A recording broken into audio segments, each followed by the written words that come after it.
Hi, glad to see you again. And a special hello to Pancho and Margette. Nice to hear from you all the time.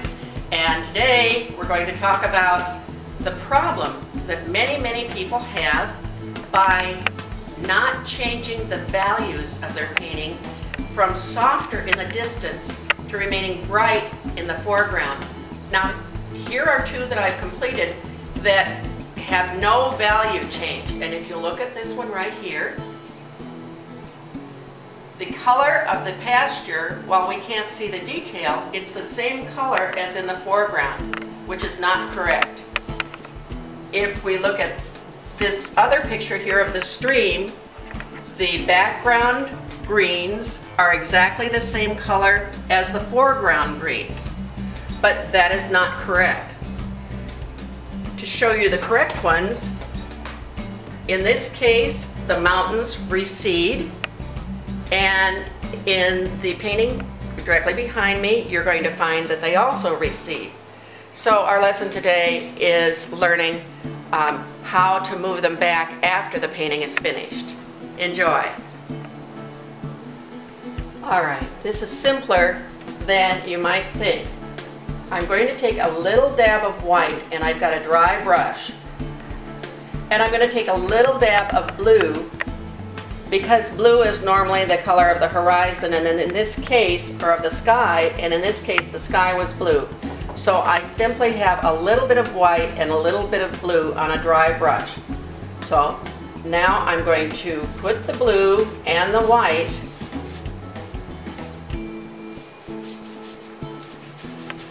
on the back portion that I want to dim. I'm going to get a little more blue, a little more white. And today I'm using oils just because. You could do the same thing with acrylic, you just have to move quickly. All right, I'm also going to take that into the sky.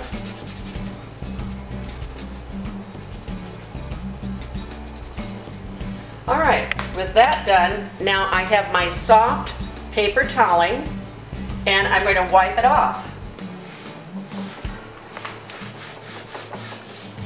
And with acrylics, you have to move rather quickly. Now, can you see the difference between this front area and the back area? If it's not quite enough for you, you can do it one more time.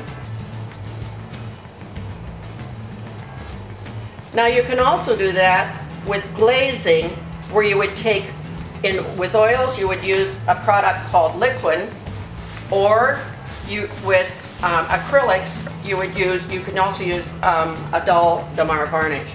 All right, that is all I would do. And if you can see, this is a brighter yellow and this is now duller.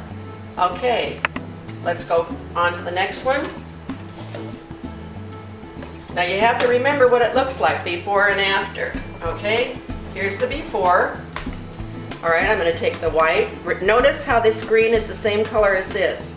So again, I have a more of a blue sky and white. I'm going to add a little bit of rose down here because I see a little pink in the sky. So I'm going to add these two colors, and I'm going to start back here. You go, oh gosh, she has just ruined this painting. But I will work quickly. And at this point, I get to decide what I want to have a softer value and what do I want to keep normal. So I'm trying to discern what would be in the distance and what would be close, because it's definitely going to pop it.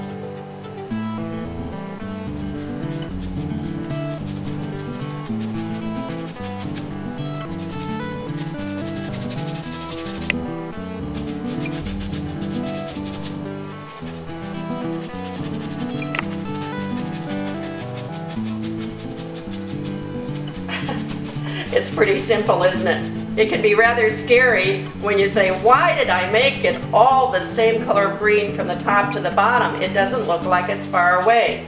But now, by doing this simple action, I now wipe it all off.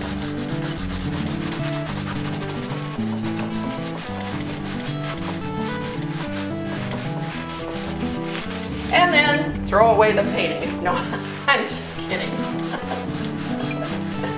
No, the whole idea is that it softens the painting like that. Now it looks like it's in the distance, and then I can take a little bit more of my greens in the front, and I can brighten them or add whatever else I want to do in the front. All right, and if it turns out that some of this is a little bit too faded, I can always bring back a little bit more, but just rub it rather hard. I'm actually putting quite a bit of pressure. See, there's the paint that I'm rubbing back off.